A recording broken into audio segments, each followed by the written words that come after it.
여러분 안녕하세요. 조엘입니다. 제 지난 경매 관련 영상에서 대출에 대해 궁금해 해주시는 분들이 정말 많았어요. 저는 지금까지 받은 모든 물건에 대해 낙찰가의 90% 정도를 대출을 받을 수 있었는데요. 신탁대출이 아니라 가계대출로 모두 받았습니다. 여러분들께서 경매에서 대출하면 흔히 듣는 말들이 있으실 거예요. 감정가의 70%와 낙찰가의 80% 중에 작은 금액 혹은 종잣돈의 3배 금액까지 입찰할 수 있다. 이런 말들이요. 그게 틀렸다는 게 아니고 맞는데 가끔 저와 같이 예외적인 상황이 생길 수가 있더라고요. 그럼 저는 어떻게 종잣돈 3천만 원에 7배 가까이 레버리지를 해서 주택을 구매할 수 있었는지 그 경험담과 조건을 나눠보려고 합니다. 저는 대출 전문가가 아니기 때문에 그냥 경험담으로 참고만 해주시고요. 중간중간 경매로 대출 받을 때 좋은 꿀팁도 많이 담았으니 꼭 끝까지 시청해주세요. 먼저 제가 투자금 3천만 원만 가지고 매도까지 해서 액면상 수익 5천만 원 이상을 발생시킬 수 있었던 사례의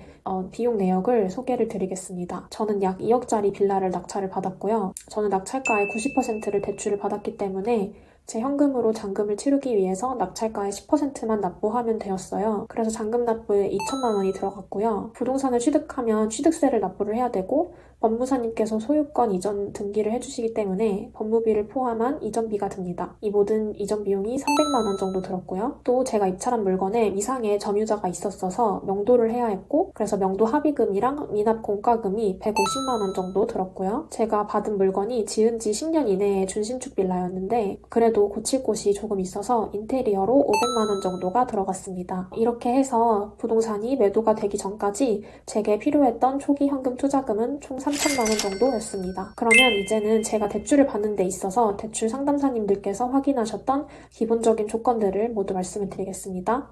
첫 번째 조건은요. 보유하고 있었던 주택 수입니다. 저는 일단 무주택자였는데요. 무주택자인 경우 감정가의 70% 한도를 받을 수 있고 1주택자 이상이 되면 감정가의 60% 이상으로 한도가 낮게 책정되는 것으로 알고 있어요. 저는 낙찰을 받을 때마다 매도를 해서 무주택자 지위를 유지를 했기 때문에 감정가의 70% 한도로 가계대출을 받을 수 있었습니다. 근데 만약 가계대출이 아닌 사업자 대출을 받으신다면 주택수와 상관이 없는 점 참고 부탁드립니다. 두 번째 조건은요. 현재 가지고 있는 부채 금액입니다. 현재 다른 주택담보대출, 신용대출, 전세자금 대출 등이 있는지 여부입니다. 이는 DSR에 충족하는지 확인하기 위함인데요. 저는 당시 낙찰을 받을 때마다 다른 개인 부채가 아예 없도록 유지를 했는데요. 그래서 DSR 조건에 충족되기 수월하도록 준비를 했습니다. 만약에 그래서 기존에 개인 부채가 있으시다면 DSR 조건이 맞는지를 확인해 보셔야 할 거예요. 근데 개인 대출이 많다고 해서 대출을 아예 받을 수 없느냐 그건 또 아닙니다. 만약에 매매 사업자를 내셨거나 본인이 다른 사업자가 있으시다면 사업자 대출을 받으실 수 있고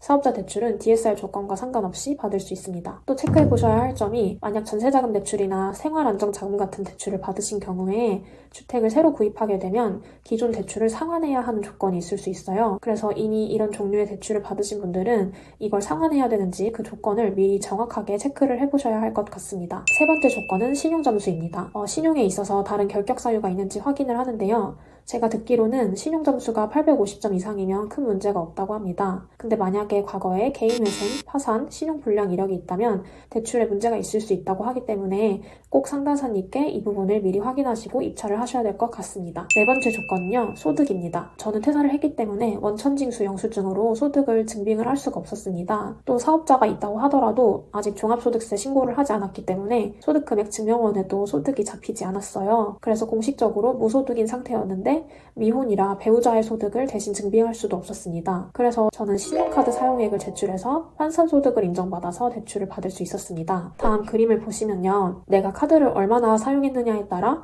이 사람이 소득 수준이 어느 정도 되겠구나를 간접적으로 환산해서 대출을 해주는 방법이 있는데요. 이 표는 대략적인 수치를 알게 해주는 표로 은행마다 상세 금액은 차이가 있을 겁니다. 참고만 해주시면 될 것 같은데요. 물론 이렇게 신용카드 사용액을 소득 증빙으로 사용하기 위해서는 내가 지금 직장에 다니지 않는다는 것을 증명하기 위해서 건강보험 득실 확인서를 제출을 해야 하고요. 이 환산소득은 카드를 아무리 많이 사용했더라도 최대 5천만 원까지만 인정을 해주는 점도 참고해 주시기 바랍니다. 따라서 현재 퇴사를 해서 무직인 경우 혹은 프리랜서인 경우 자신이 작년이나 최근 12개월 내에 사용한 카드 사용액을 확인하셔서 나의 환산소득이 어느 정도일지를 확인해 보시는 것도 좋을 것 같습니다. 근데 여기서 또 주의사항은 모든 카드 사용액이 집계되는 건 아니고 신용카드 소득공제가 되는 소득공제 대상 금액만 해당된다는 점도 인지하셔서 해외에서 사용한 카드 금액은 포함되지 않을 수도 있으니 주의하시기 바라겠습니다. 그리고 마지막 5번째 조건은요. 권리분석상 인수하는 문제가 없었다는 것인데요. 경매 사건 중 대항력 있는 선순위 임차인이 있으면 여러분 대출이 나오지 않습니다. 그러므로 임차인이 없는 소유자만 있는 물건 혹은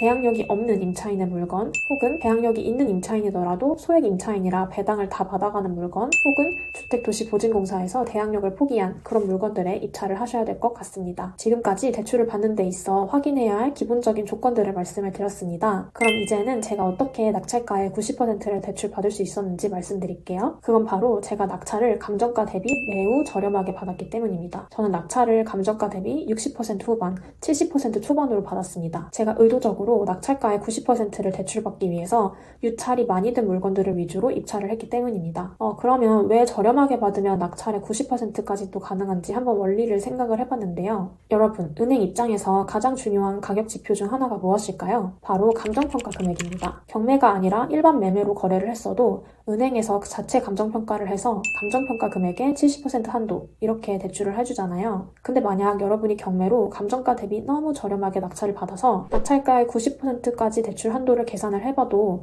감정가의 70%를 넘지 않는다면 어떨까요? 은행이 낙찰가의 90%까지 대출을 해줘도 감정가의 70%라는 기준에 어긋나지 않기 때문에 크게 무리가 없습니다. 한번 예를 들어 볼게요. 어떤 빌라의 감정가가 2억이었어요. 만약 경매가 아니라 일반 매매였다면 은행은 감정가의 70%인 1억 4천만 원까지 대출을 해줬을 거예요. 근데 여러분이 경매로 이 물건을 25%나 할인받아서 1억 5천에 낙찰을 받았다고 해봅시다. 낙찰가의 90%를 계산해보면 1억 3,500만 원이에요. 감정가 70%인 1억 4천보다도 낮은 금액이죠.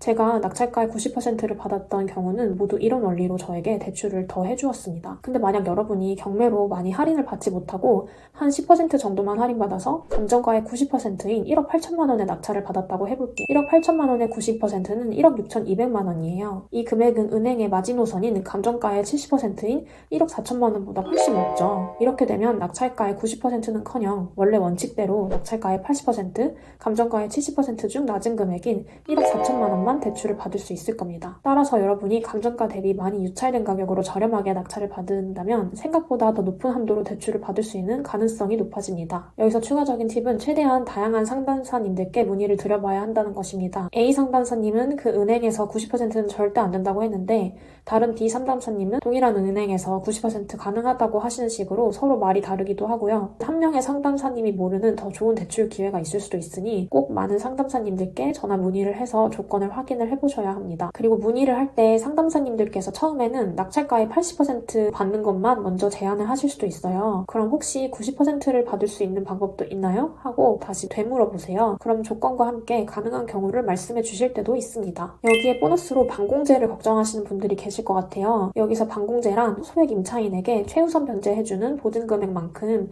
대출 한도에서 제하는 것을 말합니다. 저의 경우 이 문제는 MCI, MCG 가입으로 해결을 했습니다. MCI, MCG는 쉽게 말해서 보험에 가입해서 최우선 변제를 보증기관이 대신 보증하게 하고 반공제를 하지 않고 대출 한도를 높일 수 있는 방법이에요. 사실 근데 제가 대출을 받은 직후인 작년 8월 이후에 정부에서 대출을 규제하면서 이 보험 가입 중단을 발표했어서 대출이 쉽지 않았는데요. 작년 12월 말에 보니 다시 가입 제한을 해제하겠다는 보도자료가 나왔더라고요. 이제는 다시 가능한 것으로 보이니 입찰하실 때 잘 알아보고 하시면 될 것 같습니다. 오늘 영상에서는 어떻게 하면 낙찰가의 90%까지 대출을 받아서 최대한 소액 투자금으로 할 수 있었는지를 말씀을 드렸습니다. 제가 작년에 대출을 받았지만 지난달에 확인을 했을 때도 낙찰가의 90%를 받을 수 있는 방법이 있었어요. 그래서 제 사례를 참고하셔서 나는 투자금이 없어 라고 단정해서 기회를 놓치시지 않으셨으면 좋겠습니다. 실제 들어가면 알고 있는 것과 다른 부분이 있더라고요. 근데 또 제 이야기만 듣고 무조건 90% 된대 이렇게 생각하시면 절대 안 되고요. 기회가 있다는 열린 마음이지만